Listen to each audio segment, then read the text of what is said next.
तो हाय दोस्तों, आज की इस वीडियो में मैं बात करने वाला हूँ डेजा वू के बारे में। डेजा वू का मतलब है पहले देखा हुआ या फिर ऑलरेडी सीन। जब हमें डेजा वू होता है तो हमें ऐसा लगता है कि जो चीज़ हमारे सामने है वो हमने पहले भी देखी है। डेजा वू के कई सारे थ्योरीज बने हुए हैं, जिनमें सबसे पहला है पुनर्जन्म, यानी इंसान के पुनर्जन्म होने के बाद उसके जो पहले के जन्म की यादें हैं वो वापस उसे दिखाई देती है या फिर उसको फील होती है। दूसरी थ्योरी है ड्रीम बेस्ड थ्योरी, मतलब कि जब हम सोते हैं तो हमारे 90% सपना हम भूल चुके होते हैं जब हम सुबह में उठते हैं, और सिर्फ 10% हमें याद रहता है और वही चीज़ हमारे सामने एक रियलिटी बनकर आती है। अगली थ्योरी है ग्लिच थ्योरी।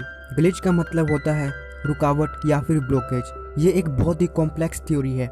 ये थ्योरी कहती है कि हमारी लाइफ का डेजा वू बहुत बड़ा हिस्सा होता है, और हमने पहले सुना था कि डेजा वू एक छोटी सी समय की हमारे साथ फीलिंग हुई होती है जो हमने महसूस किया होता है। यह थ्योरी ड्रीम बेस्ड थ्योरी को डिनाई करती है।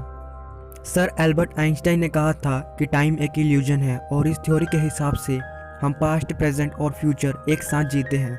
इस थ्योरी में कहा जाता है कि टाइम जैसी कोई चीज़ एग्जिस्ट ही नहीं करती। इन थ्योरीज के अलावा और भी कई सारी थ्योरीज हैं, जैसे कि पैरेलल यूनिवर्स, यानी हमारे जैसी दूसरी दुनिया, अर्थ जैसी। अगला है पैरानॉर्मल एक्टिविटीज़, यानी कोई और ऐसी डरावनी एक्टिविटीज़ के कारण। और अगली है सिक्स्थ सेंस, यानी छठी इंद्री।